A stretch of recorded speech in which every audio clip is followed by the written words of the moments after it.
Hi folks, this is Mitch and I am going to be cooking a Vietnamese dish today. It's called Bò Lúc Lắc, which is translated to shaking beef. It's a very simple recipe. Today's cut, I'm going to be using a ribeye. Hi, by the way. Sorry, camera's always going to be at a weird angle. But the ribeye is from Costco. This was purchased quite a while back, vacuum sealed and frozen until we were ready to use. Which, by the way, vacuum sealer is a great addition to any kitchen. So let's just get started.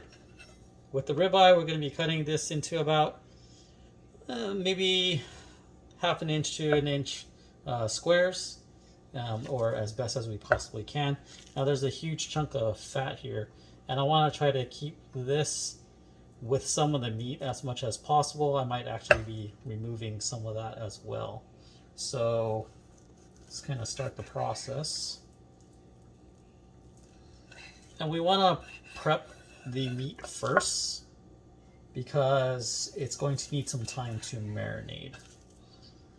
And what I'm going to be doing today is I'm going to be adding some bell peppers, some green onions, garlic, and shallots to the mix. And this is a very popular dish that you can find at any of the Asian restaurants. It's by far one of my favorite dishes because it's very flavorful and very tasty. So let's cut this like that here.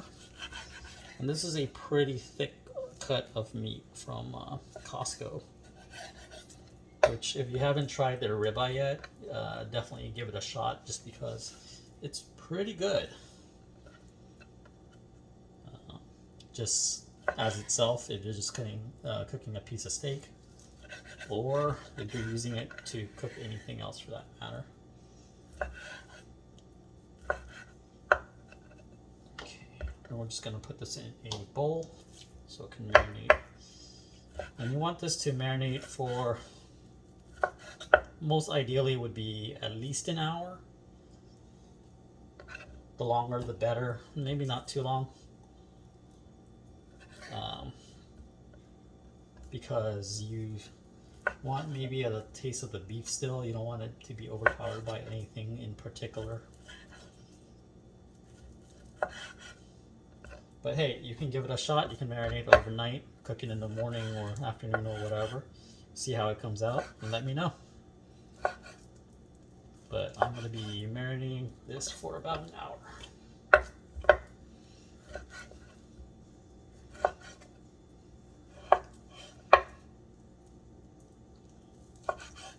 And there are some pretty large pieces of fat there. I'm going to keep that on there just because I wanted to render in the pan itself. Now this is pretty much only pure fat. I'm going to be tossing this away because as much as fat is flavor for any meal or any cut of meat, that's a little too much. And everyone knows that I do not work out at all. So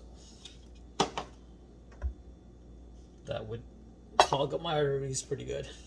Alright, so now that we have that, let's get the whole process started with the marinade. I'm going to be using a tablespoon of soy sauce. Light soy sauce, soy or regular soy sauce, they're both the same, so it doesn't matter which one you use.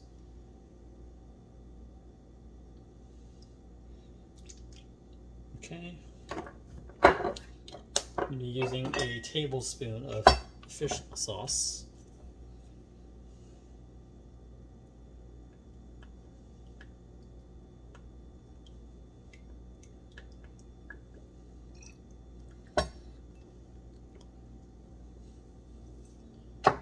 Okay, I'm going to be doing a tablespoon of sugar.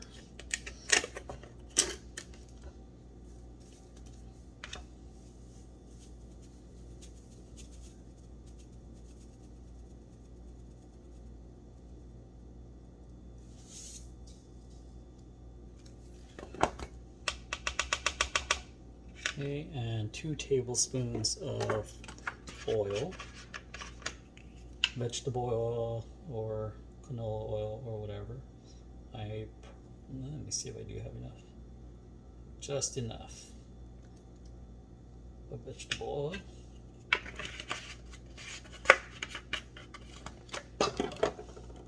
Okay, I'm going to be adding a teaspoon of black pepper.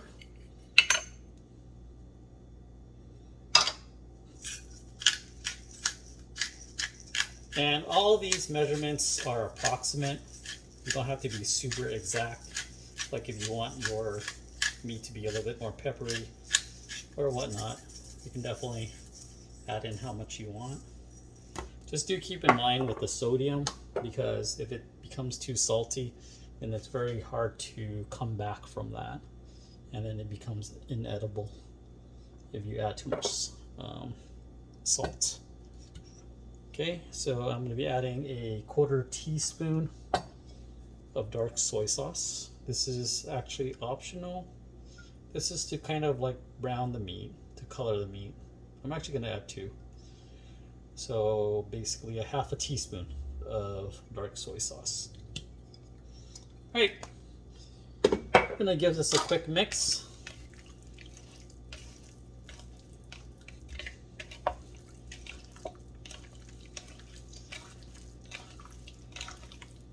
And put some saran wrap right on top of this, some plastic wrap, and then just let it sit in the fridge for about an hour. And then I will be right back. Alright, so I went ahead and prepped the rest of the ingredients. So the recipe that I'm actually following is one that could be found on YouTube. I'll put the link of the video in the description below. Kind of modified it slightly. So I have some green onions. These are cut in about, I would say, 1/2 to 2 inches in length.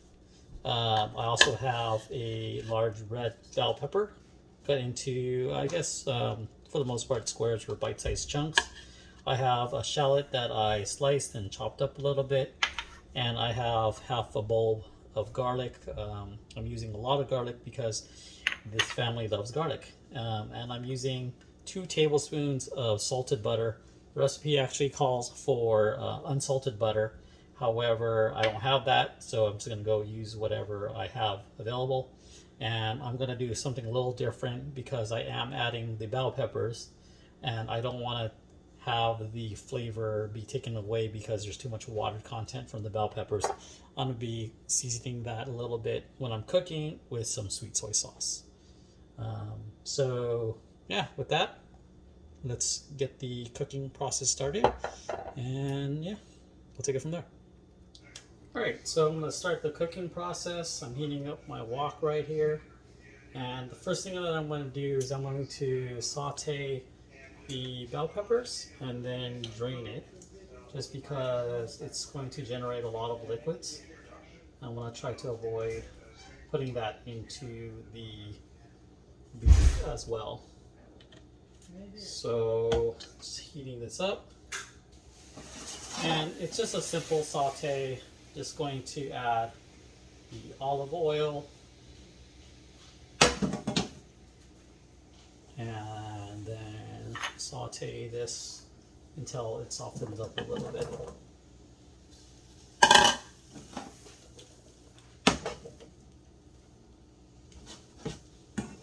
And then I have a bowl here with a strainer. I'm going to be tossing in the bell peppers once this is done. Just for like maybe a few minutes.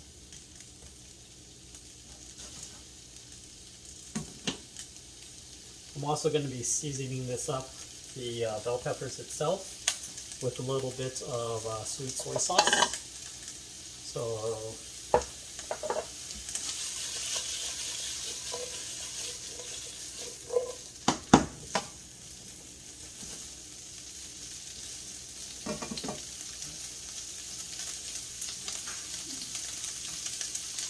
oh, by the way, I have a Bengals apron here.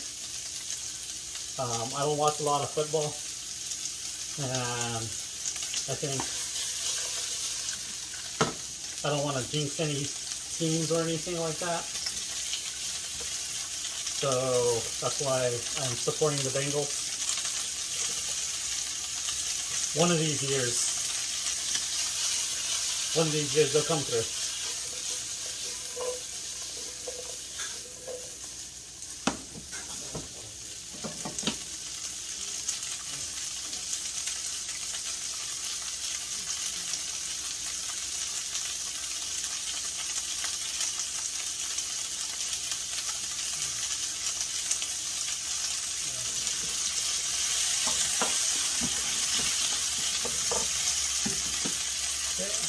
Just a little bit of sweet soy sauce.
Wipe this all off.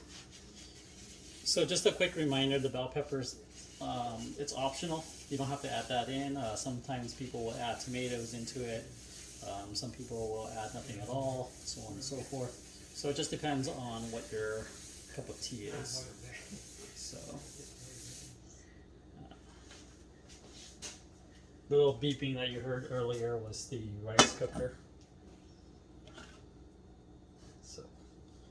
Sometimes I think it might be the fire alarm because for the smoke detector because I am cooking, but that's not true. It's going to add a little bit of all cooking oil. This is the vegetable oil. Not too much because we already coated the ribeye or the meat with oil. I'm going to let that warm up. And what we want to do is we want to get a nice sear on the meat itself. So we want this pan as hot as possible without burning everything. So as long as it's good, then we can just toss in the meat. And we want to sear at least one side before flipping it over. So it's going to go for about a minute, 2 minutes at most.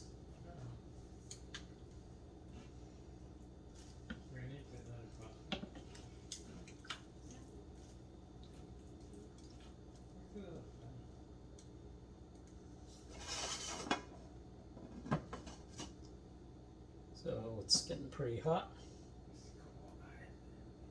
I think that's about good. And just prepare for the popping. There you go.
So after a minute, we're going to check to see how the sear is going. Depending on how seared it is, you might let it go for another minute or so. And this is all personal preference.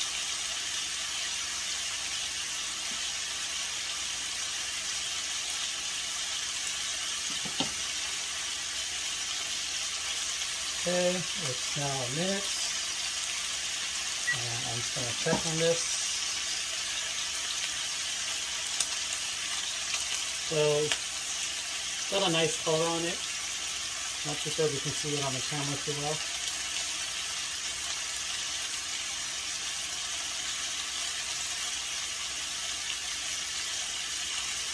It is a little seared on some pieces.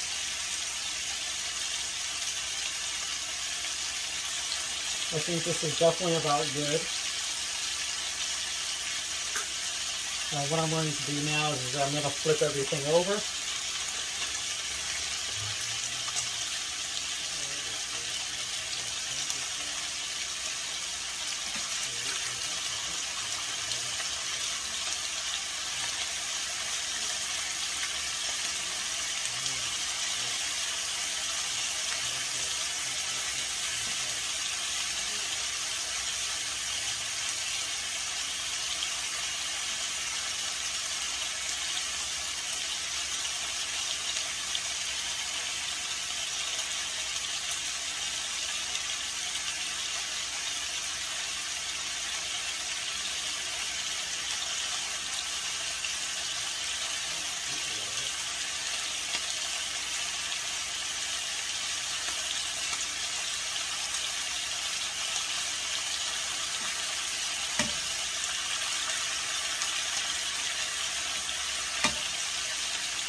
Okay.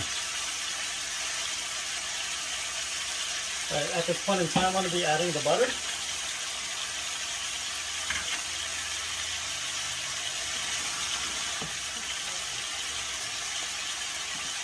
And then I'm going to be adding the garlic.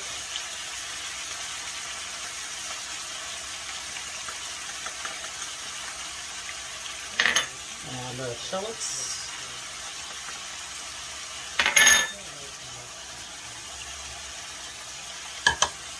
I'm going to be adding the green onions a little bit later.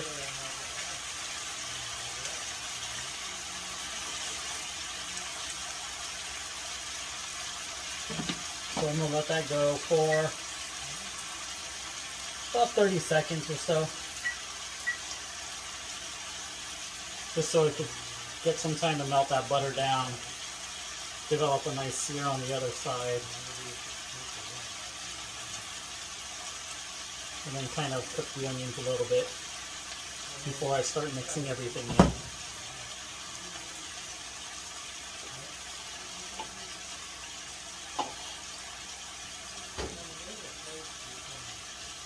Okay, it's been 30 seconds. I'm going to be adding in the bell peppers.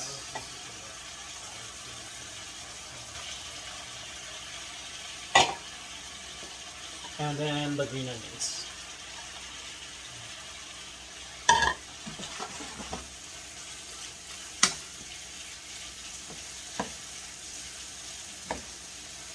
And let's start mixing everything around. Smells pretty good at this point. Looks pretty good at this point too.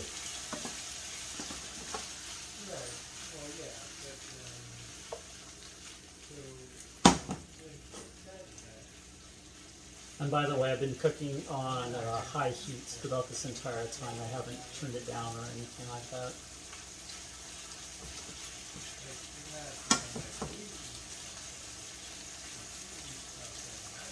So because of all the moisture content that's in here, we want to cook this down a little bit more. I'm going to try to reduce the water as much as possible. The remaining water that's in the bell peppers and also with the green onions.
So with all food you cook, you should definitely always do a taste test prior to serving. And of course the main reason why is to make sure that the flavors are definitely there, it's balanced, it's not too salty, too sweet or anything like that. So that's what I'm going to be doing. So this is a piece of the ribeye. And let's see what we got.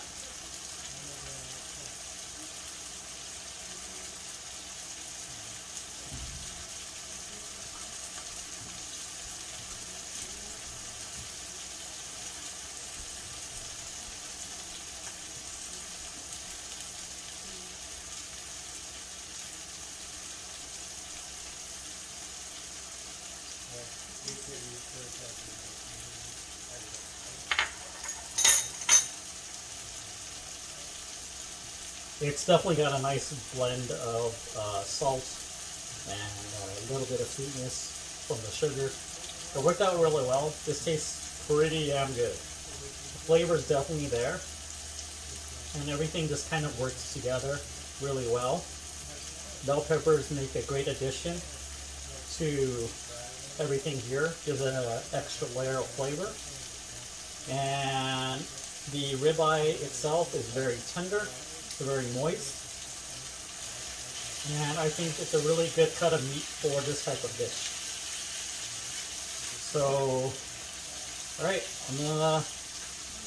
this is pretty much as good as this will be. I'm going to plate it up and try it with some rice. So how's it? This is Bò Lúc Lắc. Did I say it right? Bò Lúc Lắc? Bò Lúc Lắc, yeah. I'm getting better, right? You're getting way better. Yeah, it's good. It's good. How's the flavor? It's good. It tastes very flavorful. Alright, did I do an okay job? I guess. What? You did a great job. Okay.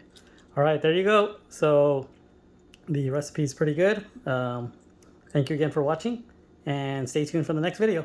Bye.